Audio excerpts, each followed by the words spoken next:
بسم اللہ الرحمن الرحیم۔ السلام علیکم۔ خزانے کی تلاش میں آپ سب کو خوش آمدید۔ چلتے ہیں آج کی نئی قسط کی طرف، لیکن سب سے پہلے سمجھداروں کے لیے ایک اشارہ اور ایک یاد دہانی۔ ناظرین، حضور صلی اللہ علیہ وآلہ وسلم کے نمایاں دشمنوں میں ابو لہب کا نام بھی شمار ہوتا ہے۔ ناظرین، ابو لہب دراصل اس کی کنیت تھی، اصل میں اس کا نام عبد العزیٰ بن عبد المطلب تھا۔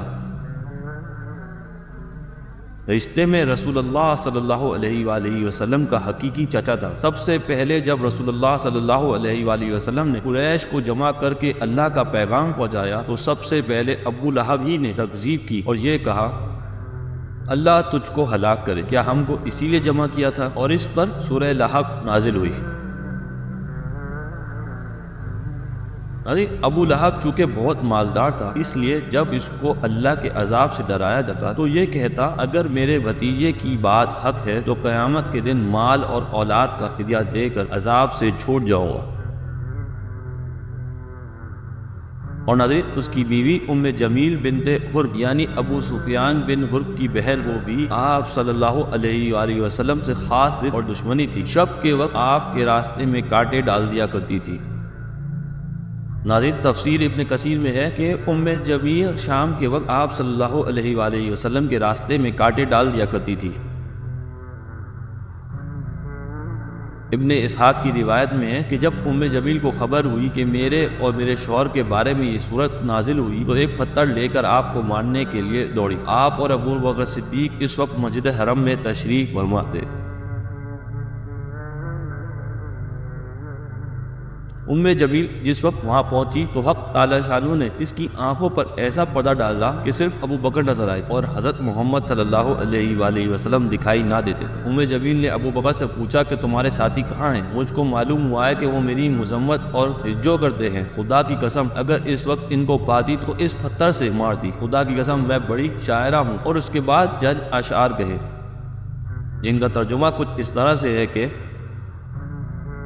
مضمون کی ہم نے نافرمانی کی اور اس کا حکم ماننے سے انکار کیا اور اس کے دین کو مبعوث رکھا، اور یہ کہہ کر واپس ہو گئی۔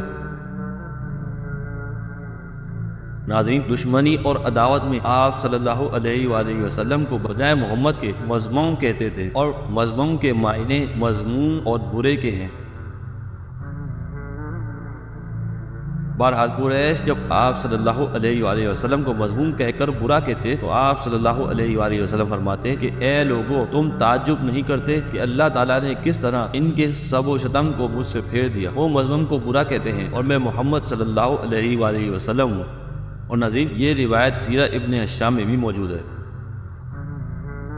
اور ناظرین، ایک اور روایت میں ہے کہ حضرت ابو بکر صدیق رضی اللہ تعالیٰ عنہ نے جب ام جمیل کو آپ صلی اللہ علیہ وآلہ وسلم کی طرف آتے دیکھا تو عرض کیا، یا رسول اللہ، ام جمیل سامنے سے آ رہی ہے، مجھے آپ صلی اللہ علیہ وآلہ وسلم کا ڈر ہے۔ آپ صلی اللہ علیہ وآلہ وسلم نے فرمایا، وہ مجھ کو ہرگز نہیں دیکھے گی، اور کچھ آیتیں قرآن کی آپ نے تلاوت فرمائی۔ مسند بازار میں عبداللہ بن عباس سے باسند حسن مروی ہے کہ جب ام جمیل نے ابو بکر سے یہ کہا کہ تمہارے صاحب نے میری عزت کی ہے تو ابو بکر نے کہا، ہرگز نہیں، قسم ہے رب کعبہ کی، وہ تو شعر کہنا جانتے ہیں نہ شعر پڑھنا۔ تو ام جمیل نے کہا، تو ان کی تصدیق ہی کرنے والا ہے۔ جب ام جمیل چلی گئی تو ابو بکر رضی اللہ عنہ نے کہا، یا رسول اللہ صلی اللہ علیہ وآلہ وسلم، غالباً ام جمیل نے آپ کو دیکھا نہیں۔ آپ صلی اللہ علیہ وآلہ وسلم نے فرمایا، اس کے جانے تک ایک فرشتہ مجھ کو چھپائے رکھ رہا تھا۔ ناظرین، واقعہ بدر کے 7 روز بعد ابو لہب کے ایک زہریلا دانہ نمودار ہوا اور اسی میں وہ ہلاک ہو گیا۔ گھر والوں نے اس اندیشے سے کہ اس کی بیماری ہم کو نہ لگ جائے اس کو ہاتھ تک نہ لگایا، اور اسی طرح 3 دن لاش پڑے پڑے سڑ گئی۔ آر اور بدنامی کے خیال سے چند حبشی مزدوروں کو بلا کر لاش کو اٹھوایا۔ مزدوروں نے ایک گڑھا کھودا اور لکڑیوں سے دھکیل کر لاش کو اس گڑھے میں ڈال دیا اور مٹی اور پتھروں سے اس کو بھر دیا۔ یہ تو دنیا کی ذلت اور رسوائی ہوئی، اور آخرت کی رسوائی کا پوچھنا ہی کیا۔ ناظرین، ابو لہب کے 3 بیٹے تھے، عتبہ اور متعب اور عتیبہ۔ ناظرین، عتبہ اور متعب دونوں فتح مکہ میں مشرف بااسلام ہوئے، اور عتیبہ جس نے ابو لہب کے کہنے سے آپ کی صاحبزادی کو طلاق دی اور مزید برا اس پر گستاخی بھی کی، وہ آپ کی بددعا سے ہلاک ہوا۔ فتح مکہ کے دن آپ صلی اللہ علیہ وآلہ وسلم نے حضرت عباس سے کہا، تمہارے بھتیجے عتبہ اور متعب کہاں ہیں؟ کہیں نظر نہیں پڑے؟ حضرت عباس نے عرض کیا، یا رسول اللہ، بظاہر کہیں روپوش ہو گئے ہیں۔ آپ نے فرمایا، ان کو ڈھونڈ کر لاؤ، تلاش سے عرفات کے میدان میں ملے۔ حضرت عباس دونوں کو لے کر آپ صلی اللہ علیہ وآلہ وسلم کی خدمت میں حاضر ہوئے۔ آپ صلی اللہ علیہ وآلہ وسلم نے اسلام پیش کیا، فوراً اسلام قبول کیا اور آپ صلی اللہ علیہ وآلہ وسلم کے ہاتھ پر بیعت کی۔ آپ صلی اللہ علیہ وآلہ وسلم نے فرمایا، میں نے اپنے چاچا کے ان دونوں بیٹوں کو اپنے پروردگار سے مانگا تھا، اللہ نے مجھ کو یہ دونوں عطا فرمائے۔ ناظرین، فی الحال آج کے لیے بس اتنا ہی۔ اگر آج کی قسط آپ کو پسند آئی ہو تو لازمی لائک ضرور کیجیے گا، اور ہمارے ساتھ جڑے رہنے کے لیے اور حضور اکرم صلی اللہ علیہ وآلہ وسلم کی زندگی کے بارے میں مزید جاننے کے لیے چینل کو لازمی سبسکرائب بھی کیجیے اور اپنے پیاروں سے بھی لازمی شیئر کیجیے۔